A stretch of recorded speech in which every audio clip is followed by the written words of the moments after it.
de la Defensoría del Pueblo de la Ciudad Autónoma de Buenos Aires, en representación de María Rosa Muñoz. Muchas gracias. Bueno, arrancamos como en todas las audiencias diciendo que más allá de la discusión del debate acerca del aumento de tarifas, de este aumento de tarifas, no tenemos nunca que olvidarnos que a partir del aumento, por todos conocidos como tarifazo, iniciado en el gobierno anterior, operado por el gobierno anterior en el año 2015, para el caso de la energía eléctrica en el ámbito metropolitano, nosotros hemos verificado aumentos que si tomamos tarifazo 2015 hasta el día de la fecha, tenemos usuarios con aumentos que van del 4.500% hasta el 9.500% en el cargo variable.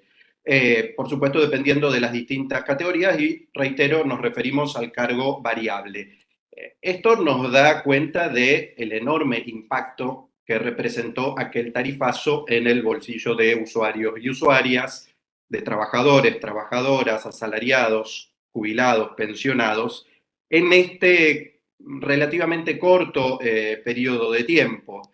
Más allá de la discusión acerca de si es razonable o no mantener o reducir subsidios del Estado Nacional, está claro que en estos 7 años, si tomamos el aumento en su conjunto, podemos concluir que excedió en muchos casos el ajuste, la capacidad de pago de los usuarios, de los ciudadanos.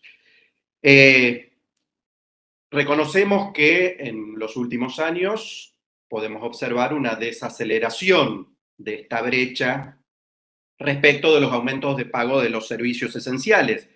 De algunos servicios esenciales, los que tienen audiencias públicas, como la de ayer, como la de hoy, como la que tendremos mañana y la semana pasada. Sin embargo, no tenemos que desconocer el impacto de la inflación en alimentos y en otros servicios que también son servicios públicos y han sufrido y están sufriendo aumentos desmedidos, como es el caso de la televisión por cable, del internet, de la telefonía celular. Esto en el bolsillo constituyen un conjunto que tampoco tenemos que dejar de reconocer. Respecto de la nueva modalidad informada para determinar los aumentos, esto es tomando como referencia el coeficiente de variación salarial y el tope del 80%, en tarifa social del 40%, según lo que se ha informado o lo que hemos podido leer. Por supuesto que respaldamos que los aumentos de tarifa siempre estén por debajo de la evolución de los salarios, esto es razonable. Tenemos una observación respecto de los casos de tarifa social. Para nosotros, tarifas sociales para personas en situación de vulnerabilidad. En esos casos, el aumento debería ser el mínimo o mejor todavía no existir. Hacemos esta aclaración. Ahora, respecto de la evolución de los salarios, también tenemos que tomar en cuenta y tener cuidado que en algunos casos o en muchos casos la evolución de los salarios puede estar por debajo de la inflación. Habría que ver los acuerdos de paritarias, habría que ver cada caso en concreto, habría que también tener en consideración que hay muchos usuarios y usuarias que por relaciones laborales informales, monotributistas, trabajo en negro, ni siquiera están alcanzados por los acuerdos de paritaria. Esto también es algo que tenemos que considerar. En muchos casos, esos sectores de la población no accedieron y no acceden a la tarifa social. En la Defensoría del Pueblo observamos todos los días cómo aumenta, lo han dicho las empresas, y es la única coincidencia que vamos a tener con las empresas, la única, que es el aumento del nivel de endeudamiento de los usuarios. Nosotros también vamos a cuestionar la posición de las empresas y la falta de responsabilidad de las empresas en este tema, cosa que obviamente no han dicho. Está claro, venimos de un tarifazo en el gobierno anterior, una pandemia, el proceso inflacionario, la pérdida de poder adquisitivo. Esto genera aumento en la morosidad, obviamente, y aumento en el endeudamiento. Y lo que nosotros también vemos es que muchos usuarios, para pagar las tarifas de servicios públicos, se endeudan a través de otros créditos, muchas veces usurarios. Esto las empresas, por supuesto, no lo dicen. Las empresas tampoco están diciendo cómo son sus planes de pago, qué tasa de interés le aplican a los usuarios en sus planes de pago. Esto también habría que habría que decirlo. Como siempre dijimos en todas las audiencias, y vamos a seguir diciendo, para las Defensorías del Pueblo, el eje de la discusión es la tarifa social. Y es la herramienta, y tiene que ser la herramienta fundamental para resguardar a personas y familias con dificultades sociales y económicas. Este beneficio tiene que ser mejorado. Tiene que ser mejorado en todos los aspectos. Ayer cuestionábamos la renovación anual. Nos parece excesivo, nos parece excesivamente burocrático, nos parece excesivamente perjudicial para los usuarios. Y también vamos ahora a hacer algunas propuestas de mejora respecto de la tarifa social. Antes de eso, 2 palabras. No es el eje de esta audiencia, pero tenemos que decirlo. Una vez más, desde hace muchos años vamos a denunciar las deficiencias, las graves deficiencias. Recién lo decía la expositora que me precedió, las graves deficiencias en la prestación del servicio.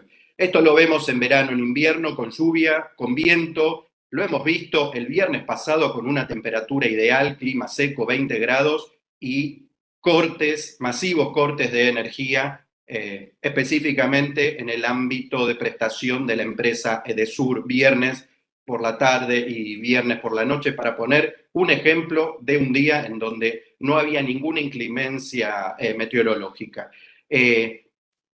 Está claro y todos lo sabemos, los arreglos no se hacen de forma definitiva, los arreglos son parches, las fallas se reiteran, hay barrios que año tras año sufren la mala prestación de las empresas, la falta de sensibilidad de las empresas, la falta de responsabilidad de las empresas. Esto hay que decirlo, porque las distribuidoras de energía con tarifa congelada, con tarifazo, con aumentos razonables, con cualquier tipo de aumento o no de aumento, siempre han brindado un servicio malo. Y esto, quienes vivimos en la ciudad de Buenos Aires, quienes vivimos en el Gran Buenos Aires, lo observamos todos los días desde hace muchos años. Entonces vamos a pedir que redoblen o inicien los esfuerzos para garantizar lo que se comprometieron, la prestación de un servicio en calidad, continuidad, con niveles de eficiencia y confiabilidad al menos mínimo.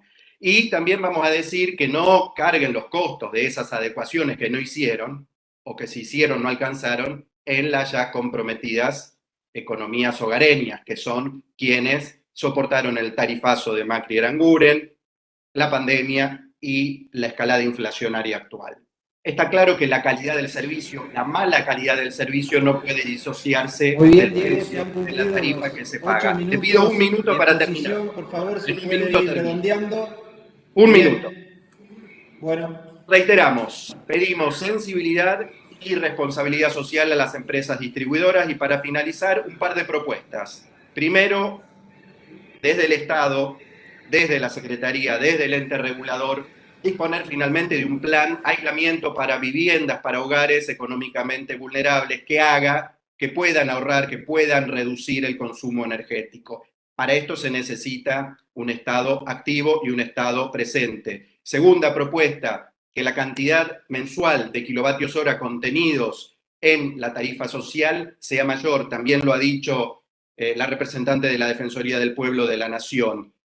Vamos también a proponer que la tarifa social se amplíe, que el límite no sea de 2 salarios mínimos, sino de 3 salarios mínimos, que se pueda consolidar el mecanismo de ingreso al beneficio de la tarifa social a través de los casos excepcionales, y sobre todo que haya un mecanismo ágil y rápido para reclamos frente a algún caso de exclusión de la tarifa por el cruce de datos del CITIS. Muchas gracias. Esto es todo. Buenos días.